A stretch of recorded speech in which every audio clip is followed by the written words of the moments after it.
ಬನ್ನಿ ಫ್ರೆಂಡ್ಸ್, ನಾನು ನಿಮಗೆ ಇವತ್ತು ತಿಳಿಸ್ಕೊಡ್ತಾ ಇದ್ದೀನಿ. ಇನ್ಸ್ಟಾಗ್ರಾಮಲ್ಲಿ ನಮ್ಮ ಅಕೌಂಟಿಗೆ ನಾವೇ ರೀಲ್ಸ್ ಸೆಂಡ್ ಮಾಡಿಕೊಂಡು ಸೇವ್ ಇಟ್ಕೋತಾರ ಮಾಡುವುದು ಹೇಗೆ ಅಂತಂದು ಹೇಳ್ತೀನಿ. ಬನ್ನಿ, ಇನ್ನು ನನ್ನ ಯೂಟ್ಯೂಬ್ ಚಾನಲ್ಗೆ ಸಬ್ಸ್ಕ್ರೈಬ್ ಮಾಡಿಲ್ಲ ಅಂದರೆ ಪ್ಲೀಸ್ ಸಬ್ಸ್ಕ್ರೈಬ್ ಮಾಡ್ಕೊಳ್ಳಿ. ಹಾಗೆ ಬೆಲ್ ಐಕನನ್ನು ಕ್ಲಿಕ್ ಮಾಡಿ. ನಾನು ನಂತರ ಅಪ್ಲೋಡ್ ಮಾಡೋ ಎಲ್ಲ ವೀಡಿಯೋಗಳು ನಿಮಗೆ ನೋಟಿಫಿಕೇಷನ್ ಮೂಲಕ ಬಂದು ತಲುಪುತ್ತೆ. ಬನ್ನಿ ಸ್ಟಾರ್ಟ್ ಮಾಡೋಣ. ಫಸ್ಟಿಗೆ ನಿಮ್ಮ ಇನ್ಸ್ಟಾಗ್ರಾಮ್ ಓಪನ್ ಮಾಡಿ. ಇನ್ಸ್ಟಾಗ್ರಾಮ್ ಓಪನ್ ಮಾಡಿ, ರೀಲ್ಸ್ ಓಪನ್ ಮಾಡಿ. ಇಲ್ಲಿ ನೋಡಿ, ಯಾವುದಾದ್ರೂ ಒಂದು ರೀಲ್ಸ್ ಓಪನ್ ಮಾಡಿ. ಓಪನ್ ಮಾಡಿ ನೆಕ್ಸ್ಟ್ ಸರ್ಚ್ ಬಾರಲ್ಲಿ ನಿಮ್ಮದು ಅಕೌಂಟ್ ಏನಿದೆ ನೋಡಿ ಅದನ್ನು ಸರ್ಚ್ ಮಾಡಿ. ಇಲ್ಲಿದೆ ನೋಡಿ, ಸ್ವಲ್ಪ 78 ಅಂತ. ಇದು ಒಂದು ನಮ್ಮ ಫ್ರೆಂಡದು, ಇವ್ರದ್ದು ಇದು ಡ್ಯಾನ್ಸ್ ಪೇಜ್. ಇದು ಆ ಅಕೌಂಟಿಗೆ ಅದ ಅಕೌಂಟಿಂದ ವಿಡಿಯೋ ಮಾಡ್ತಾಯಿದ್ದೀನಿ. ಅದ ಅಕೌಂಟಿಗೆ ಡೈರೆಕ್ಟಾಗಿ ಸೆಂಡ್ ಮಾಡ್ತೀನಿ ನೋಡಿ. ಸೆಂಡ್ ಮಾಡಿದೆ ಅಲ್ಲಿ ಮುಕ್ಕಳಪ್ಪ 78ಗೆ ಪೇಜ್ಗೆ ಸೆಂಡ್ ಮಾಡಿದೆ ನೋಡಿ.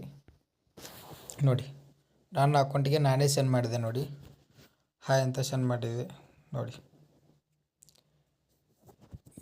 ನೀವು ಇಲ್ಲೇ ರೀಲ್ಸನ್ನೆಲ್ಲ ಸೇವ್ ಮಾಡ್ಕೋಬೋದು, ಇಂಪಾರ್ಟೆಂಟ್ ಇದ್ದಿದ್ದು ಆ ಥರ.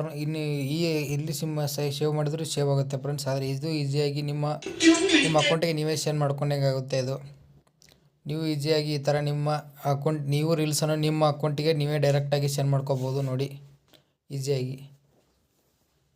ಇಷ್ಟೇ ನೋಡಿ ಸೆಂಡ್ ಮಾಡೋದು. ಇಲ್ಲೆಲ್ಲ ಸೇವ್ ಇರುತ್ತೆ. ನೀವು ಏನಾದರೂ ಸೇವ್ ಮಾಡ್ಬೇಕಂತಿದ್ರೆ ಇಲ್ಲಿ ಡೈರೆಕ್ಟಾಗಿ ಮೇಲೆ ಸೇವ್ ಬಿಡುತ್ತೆ. ನಿಮ್ಮ ಹೆಸರಲ್ಲಿ ನಿಮ್ಮ ಅಕೌಂಟಿಗೆ ನೀವೇ ಸೆಂಡ್ ಮಾಡ್ಕೊಂಡಿರ್ತಾರೆ, ಅಲ್ಲಿ ಮೇಲೆ ಇರುತ್ತೆ. ನೋಡಿದರೆ ಈಸಿಯಾಗಿ ಸೇವ್ ಮಾಡ್ಬೋದು. ಹುಡುಕೋಕ್ಕಿಂತ ಇಲ್ಲೇ ಇರುತ್ತೆ ಫ್ರೆಂಡ್ಸ್. ಇಲ್ಲೇ ನಿಮ್ಮ ಅಕೌಂಟ್ನಲ್ಲೇ ಈಸಿಯಾಗಿ ಸಿಕ್ಬಿಡುತ್ತೆ. ಯಾವುದಾದ್ರೂ ಏನರ ಇಂಪಾರ್ಟೆಂಟ್ ವೀಡಿಯೋ ಏನರ ಸೇವ್ ಮಾಡಿದ್ರೆ, ನಿಮ್ಮ ಸ್ಟೇಟಸ್ ಇಡೋಕ್ಕಾದ್ರೆ ಸೇವ್ ಮಾಡಿದ್ರೆ ಅದು ಈಸಿಯಾಗಿ ಇಲ್ಲಿ ಸಿಕ್ಬಿಡುತ್ತೆ. ಇಲ್ಲೇ ನಿಮ್ಮ ಅಕೌಂಟಿಂದ ನೀವೇ ರೀಲ್ಸ್ ನಿಮ್ಮ ಅಕೌಂಟಿಗೆ ಶೇರ್ ಮಾಡಿಕೊಂಡ್ರೆ.